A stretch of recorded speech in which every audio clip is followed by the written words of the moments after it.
मैं संजय युग धर्म प्रज्ञा बुलेटिन की तरफ से आज मैं उपस्थित हूँ शांति कुंज हरिद्वार में। शांति कुंज हरिद्वार गायत्री तीर्थ कहा जाता है। यहाँ सप्त ऋषियों ने इस क्षेत्र में तपस्या की थी और परम पूज्य गुरुदेव ने अपने दिव्य चक्षु से देखकर अपने दादा गुरु के निर्देशन पे ये शांति कुंज की स्थापना की और 1971 से लेकर के अनवरत यहाँ साधना चलती, करोड़ों साधना हो चुके हैं। यहाँ पूरे भारत से, पूरे विश्व से युवा युवतियाँ और भारतीय संस्कृति को मानने वाले, सनातन धर्म को मानने वाले यहाँ उपस्थित होते हैं। जब करते हैं तब करते हैं, भारतीय संस्कृति को समझते हैं, यज्ञ की प्रक्रिया को समझते हैं, संस्कार को समझते हैं, संस्कार पद्धति को अब अपनाने में लगे हैं। आज हमारे बीच दो युवा साथी जम्मू और कश्मीर से शांति कुंज आए हुए हैं अपनी भारतीय संस्कृति को जानने के लिए।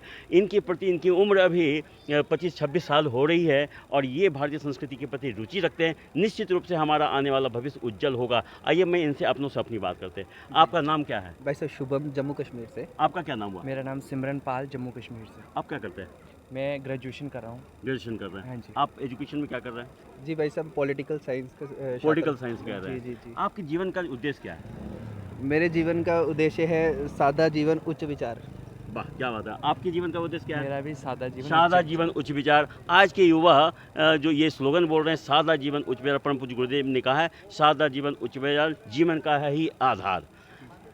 आप जम्मू कश्मीर से हैं।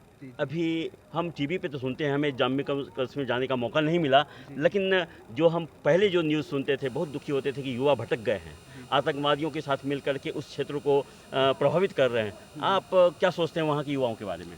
वहाँ के युवा बेसिकली क्या था कि राष्ट्र में आसुरी शक्तियाँ भी हैं और आसुरी शक्तियों का बहुत सा संचार हुआ और आसुरी शक्तियों को परास्त करने के लिए केंद्र में सरकार भी आई, राष्ट्रवादी सरकार आई और उस सरकार की कुछ ऐसी नीतियाँ थी कि वो नीतियों के ऊपर हमारा समाज भी उतरा और सशक्त हुआ और उन्होंने समाज ने मिल कर के सामूहिकता से जो शरारती तत्व थे, जैसे अलगावादी नेता हो गए, हुर्रियत के नेता हो गए, उन लोगों को थोड़ा परास्त किया। उनकी जो भी गतिविधियाँ थी। मेरे मन में एक प्रश्न आ रहा है, जी, आप युवा हैं, जी जी कुछ ऐसे आसुरी प्रवृत्ति आपको भी अप्रोच कर रहे होंगे, जी जी जी। आपका कुछ अनुभव हो तो बताइए। हाँ जी, मेरा एक छोटा सा अनुभव है। मैं सरकारी स्कूल का छात्र रहा हूँ बाल्यकाल से और वहाँ पे स्कूल में जब राष्ट्रगान होता था, जम्मू कश्मीर की स्थिति है ये, राष्ट्रगान के समय भारत माता की जयघोष की जगह अपशब्दों का प्रयोग भी किया जाता था कुछ दूसरे तत्वों के द्वारा। तो भारत माता की जयघोष की जगह अपशब्द लगाए जाते थे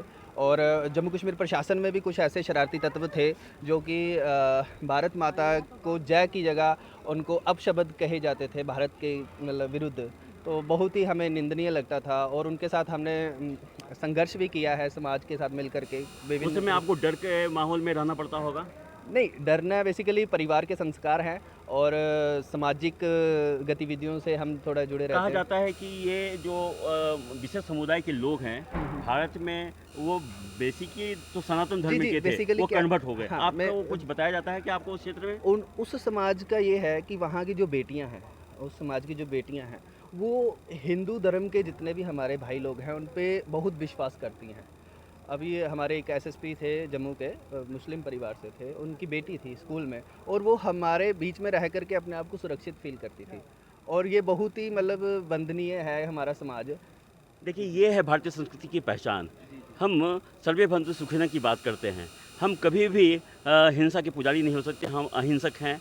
और आप जैसे युवाओं के लिए आप कुछ संदेश दे दें और अपने लैंग्वेज भी संदेश दें ताकि आप जैसे युवा निकल करके मुख्य धारा से जुड़ करके भारतीय संस्कृति को ऊपर उठाने में मदद करें। हाँ, कहा जाता है कि जितना गहरा उतना ही शांत समंदर है।